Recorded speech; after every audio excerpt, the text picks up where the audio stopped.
ஹாய்ங்க. இன்னைக்கு நவராத்திரி 4வது நாள். கலர் வந்து எல்லோ கலரு. நானும் இது வந்து பார்த்திங்கன்னா சாரி வந்து பார்த்திங்கன்னா எல்லோ கலர் என்கிட்ட 2 இருக்குது. ஆல்ரெடி நான் போன வருஷம் வேர் பண்ணியிருக்கேன். இது வந்து புதுசு. போன வாட்டி கொரியர் வரும்போது அம்மா அனுப்பிச்சி விட்டுருந்தாங்க. இது வந்து பார்த்திங்கன்னா டசர் சில்கில் எடுத்திருக்கேன் நான் இது. இதுவும் நான் வந்து ஆன்லைனில் தான் பர்ச்சேஸ் பண்ணுறேன். நான் எப்போதுமே ஆன்லைனில் பர்ச்சேஸ் பண்ணுவேன். அதே மாதிரி அவங்கக்கிட்ட தான் நான் இது பர்ச்சேஸ் பண்ணேன் நான். இதுக்கு வந்து ப்ளவுஸ் வந்து சேம் கலர் தான் கொடுத்தாங்க.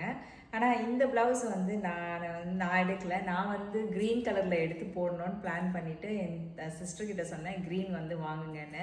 அதுக்குள்ளே அம்மா சொன்னாங்க என்கிட்ட ஒரு 2 இருக்குது, உனக்காக வச்சுது நான், அது உனக்காக தான் வாங்கினேன் நான், அது மேட்ச் ஆகுதுன்னாங்க.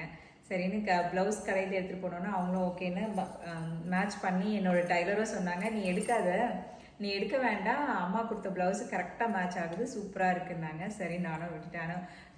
நான் க்ரீன் எடுத்திருந்தா கூட அவ்வளோ போயிருக்காதுன்னு நினைக்கிறேன்.